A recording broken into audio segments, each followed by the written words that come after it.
Academy में आपका स्वागत है।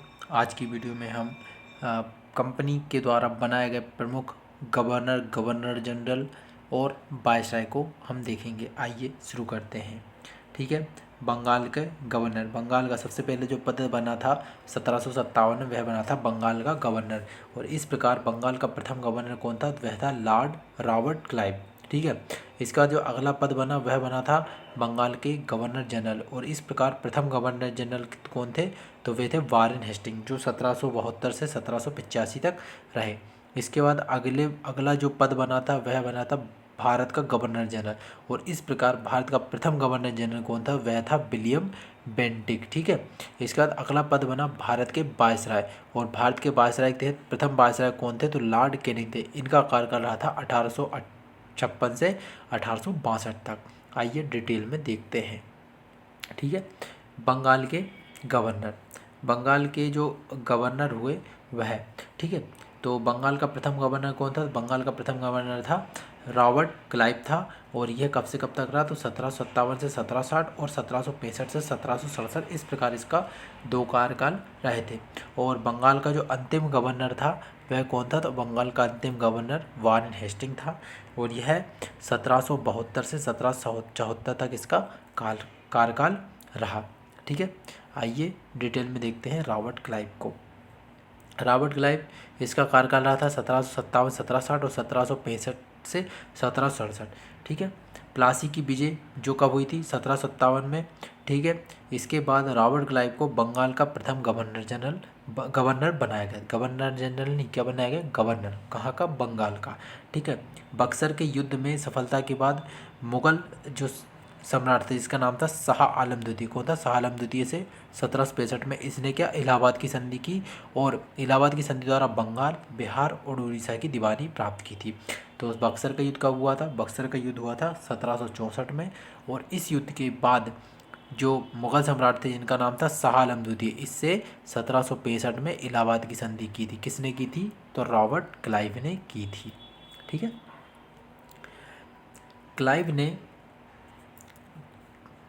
क्लाइव ने बक्सर के युद्ध में सफलता के बाद 1765 में बंगाल में क्या? द्वैत शासन लागू किया, जो 1772 तक वारेन हेस्टिंग जो आया था 1772 में, उसने आते से ही इसे समाप्त कर दिया था। तो द्वैत शासन किसने लागू किया था? द्वैत शासन लागू किया था रॉबर्ट क्लाइव ने।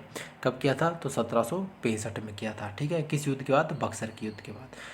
रॉबर्ट क्लाइव ने बंगाल के समस्त क्षेत्र के लिए दो उपदीवान, बंगाल के लिए मोहम्मद रजा खां और बिहार के लिए राजा सिताब राय को नियुक्त किया था। तो ये दो उपदीवान थे। कौन कौन? एक तो मोहम्मद रजा खान और दूसरे राजा सिताब राय।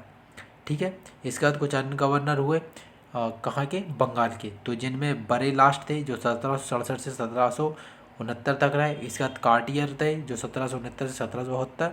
और इसके बाद वारेन हेस्टिंग 1772 से 1774 तक। ठीक है। इसके बाद वारेन हेस्टिंग अंतिम गवर्नर रहा। ठीक है। बंगाल का अंतिम गवर्नर रहा। और इसके बाद इस पद को समाप्त करके अगला जो पद बनाया गया था वह बनाया गया था बंगाल का गवर्नर जनरल। और गवर्नर जनरल जो पद था वो 1774 से 1833 तक चला। रेगुलेटिंग एक्ट आया था। रेगुलेटिंग आया कब आया? 1773 में आया। और 1773 के रेगुलेटिंग एक्ट के द्वारा जो बंगाल का गवर्नर पद था उसको समाप्त करके उसके स्थान पर कौन सा पद लाया गया? गवर्नर जनरल पद लाया गया।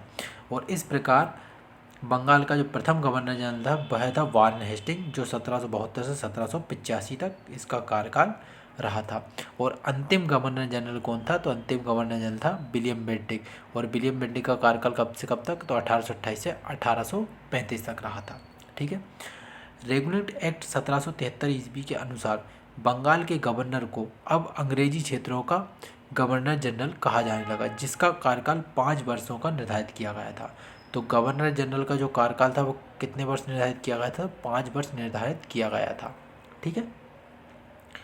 मद्रास एवं मुंबई के गवर्नर को इसके अधीन कर दिया गया। जो मद्रास और मुंबई के जो गवर्नर थे ना, उसको गवर्नर जनरल के अधीन के पद के अधीन कर दिया गया था।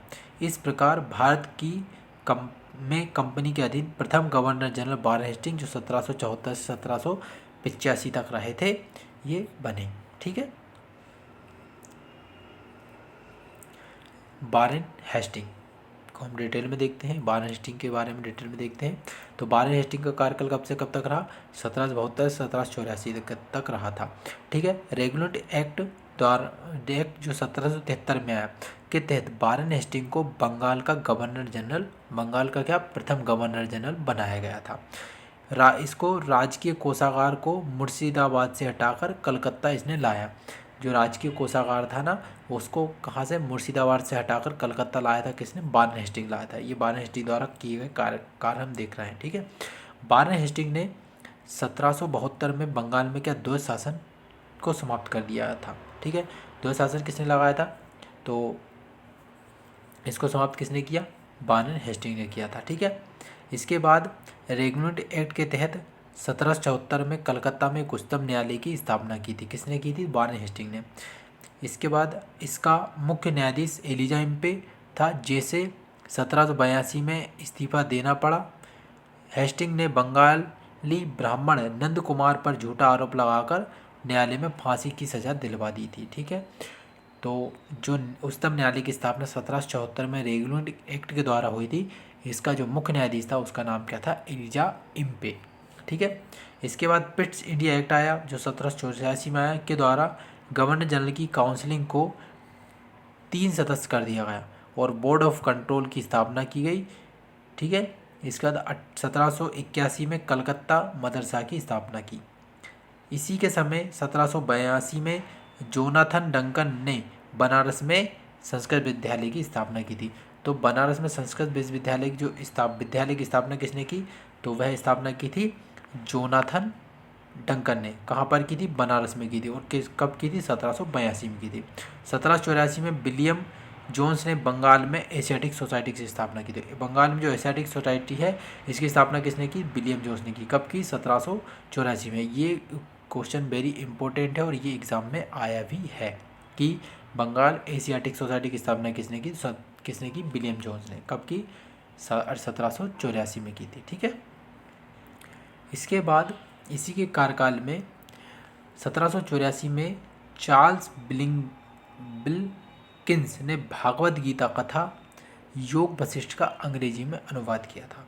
इसने मुगल सम्राट को मिलने वाला जो 26 लाख रुपए की वार्षिक पेंशन थी उसको बंद कर दिया था।